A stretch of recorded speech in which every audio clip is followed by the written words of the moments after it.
Alors bonjour à tous, Parashat Hashavua, Parashat Shlach Lecha. Vous connaissez tous donc, cette paracha extraordinaire où on va parler des Meraglim, des explorateurs. La Torah nous dit que Moshe Rabbeinu va changer le nom de Yehoshua bin Nun, qui s'appelait Hoshea bin Nun, et il va lui changer son nom en Yehoshua bin Nun. Comme on sait tous que les explorateurs vont fauter, puisqu'ils vont revenir et dire de la Shonara sur la terre d'Israël, et donc cela va entraîner quelque chose de terrible, puisque c'est le Tisha B'Av, le 9 du Av, où on va rester 40 ans dans le désert. Et à partir de cette date-là, c'est les deux Beth Amikdash qui vont être détruits. Donc on connaît les réactions et les engendrements tragiques de cet épisode. Et on voit que Moshe Rabbeinu, il a vu Beruach HaKodesh, que les Meraglim étaient en danger. Il a vu ce danger qui les guettait. Qu'est-ce qu'il va faire Moshe Rabbeinu? Il va rajouter donc au nom de Hoshea bin Nun, Yehoshua bin Nun, un Yud. Et la question est simple, pourquoi Moshe Rabbeinu il a rajouté un Yud à Yehoshua? Pour ajouter un Bet, ou il peut l'appeler Behoshua, ou Lehoshua, ou Zehoshua. Pourquoi le Yud? Et d'où Moshe Rabbeinu il a pris ce Yud là? Parce qu'on sait que toute la Torah Kula, dans toute la Torah Kula, depuis Bereshit jusqu'à l'école Israël, c'est la fin de la paracha, la fin de la Torah Kula, dans Parashat Bezot HaBeracha, chaque lettre, chaque tagim, vous savez, il y a les couronnes sur les lettres, chaque lettre, chaque ponctuation, il n'y a pas de ponctuation dans la Torah, mais chaque dagesh, pardon, chaque lettre, elle est réfléchie, elle est mesurée, comme on sait qu'Akadosh Baruch Hu, lorsque Moshe il a écrit la Torah sur l'ordre d'Hachem, Hachem il lui a donné l'encre nécessaire pour écrire toute la Torah Kula. Donc, d'où Moshe Rabbeinu, il a pu rajouter donc au nom de Yoshua, alors qu'il s'appelle Yoshua, donc il a dû trouver un Yud dans la Torah, pour rajouter au nom de Hoshea, Yehoshua, puisque la Torah elle était déjà écrite, la Torah elle était donnée. Et lorsque la Torah a été donnée, il s'appelait Hoshea et pas Yehoshua. Maintenant, Moshe Rabbeinu, Beruach HaKodesh, avec l'esprit divin, il a dit non, je vais essayer de protéger et de donner une aide à Yehoshua, donc à Hoshea, pour ne pas qu'il tombe dans ce stratagème-là des Meraglim, des explorateurs, et je vais rajouter un Yud.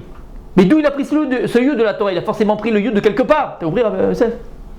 T'as compris? Il a forcément pris le Yud de quelque part, puisque la Torah a déjà été donnée. Et il s'appelait Hoshea. Donc d'où il a pris le Yud? Écoutez bien, c'est magnifique, c'est extraordinaire. Est-ce que j'ai entendu ça? Je l'ai entendu Rav Moutsafi, Shlita, magnifique. Il dit Rav Moutsafi, d'où Moshe Rabbeinu a pris le Yud? Puisque la Torah est déjà écrite. Elle a déjà été donnée. Il y a écrit dans la Torah, au sujet de Moshe Rabbeinu. Quand on parle de Moshe Rabbeinu, il y a écrit dans la Torah que Moshe Anav Mikol Adam.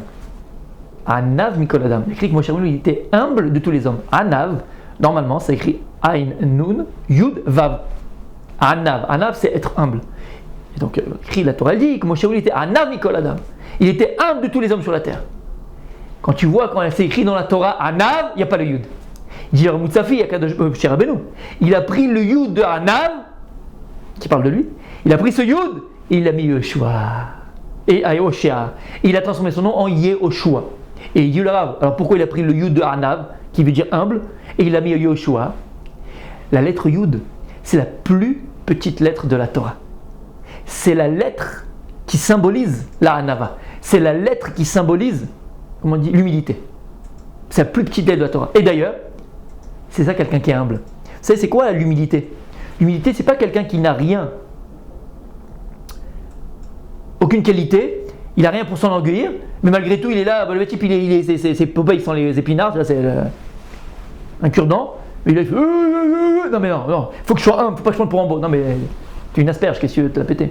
Ou le type, il est pauvre, il dit non, faut pas que je pense que je suis riche, faut pas que je me la pète avec mon argent, mais t'es pauvre, ça ne sert à rien. Ou le type, c'est un imbécile complet, il dit non, mais faut pas que je vraiment. Faut que je sois hana, faut que je sois humble, pas penser que je suis trop intelligent, mais t'es un abruti. Le principe même de quelqu'un qui doit être humble et de l'humilité, c'est quelqu'un qui a des qualités et qui ne se prend pas plus pour ce qu'il est.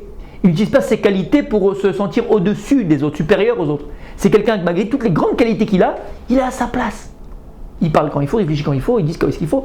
C'est ça quelqu'un qui est humble. Quelqu'un qui est humble, c'est quelqu'un qui a de quoi s'enorgueillir malgré tout. Il ne se la pète pas, en français. En français? Ah, ça c'est l'Oise. Bon. Il ne se la joue pas, pour ne pas choquer Rav Yosef. Il ne se la joue pas. Magnifique, extraordinaire. Alors écoutez bien. Le Yud, c'est le principe même de cela. Parce que le Yud, c'est la plus petite lettre de la Torah. Et d'un autre côté, tu ne peux pas commencer à écrire une lettre si tu ne commences pas par un Yud. Toute lettre de la Torah, elle commence par un Yud. Comment tu écris le Aleph? C'est toujours par un Yud. C'est un point, parce qu'un Yud, c'est un point.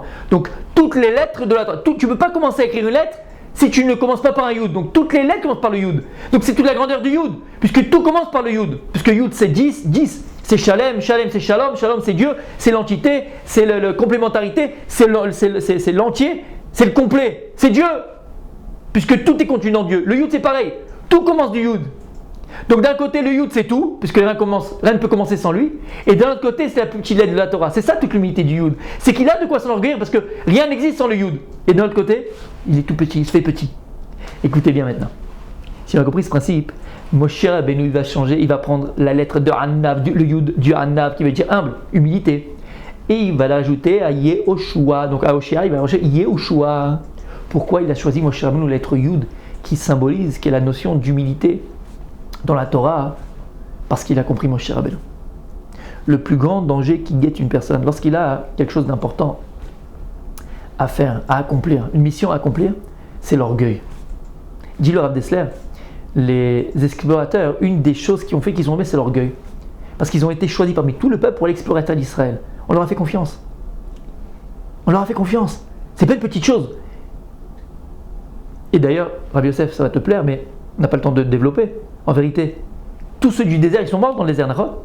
Mais les explorateurs, malgré qu'ils ont dit du Lachon sur la terre d'Israël, ils sont rentrés en Israël. Pendant que tous les jours d'exploration, ils étaient en Israël, ils ont le mérite de rentrer en Israël, malgré le fait qu'ils ont mal parlé, qu'ils sont morts avec des morts un peu bizarres, mais ils sont rentrés en Israël, donc c'était des grandes personnes.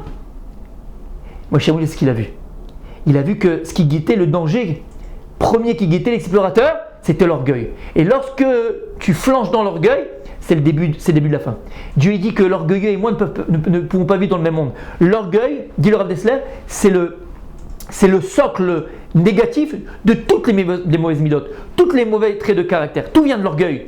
Quand tu te mets en colère, c'est de l'orgueil. Quand tu cherches l'honneur, c'est l'orgueil. Quand tu es lourd, c'est l'orgueil. Quand tu envies, c'est l'orgueil. Tout vient de l'orgueil. Donc Moshe Rabbeinu, il a vu que le danger qui guettait les explorateurs, c'était l'orgueil. Alors pour adoucir et pour aider Yehoshua de ne pas tomber dans l'orgueil et donc dans la faute des explorateurs, il va rajouter une lettre qui est le symbole même, la notion même de l'humilité qui est le Yud, pour venir adoucir et amener une siyata d'Ishmaïa, une aide divine à Yehoshua de ne pas tomber dans l'orgueil, de ne pas tomber dans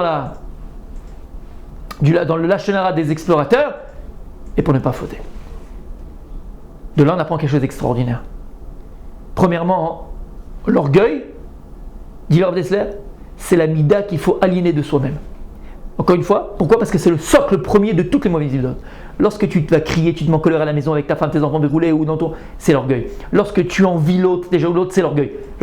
L'orgueil, c'est la mida qu'il faut essayer d'annuler complètement, entièrement de sa personne. Plus que ça. Pour annuler l'orgueil, il faut travailler l'humilité. Ce qu'est l'humilité, dans ce que tu excelles, dans ce que tu es bon dans tes qualités. Pas dans ce que tu n'es pas, sinon il n'y a pas besoin d'être humble, tu es naze. Non, dans ce que tu es bon. Être humble, avoir l'humilité, c'est connaître sa place. Akadosh Baruch Hu, Moshe Rabbeinu, va prendre le Yud de son mot qui s'appelle Hanav, le Yud, et va mettre Yehoshua pour adoucir l'orgueil et qu'il ne tombe pas, qu'il ne faute pas. Shabbat Shalom, très bientôt, Bezrat Hashem.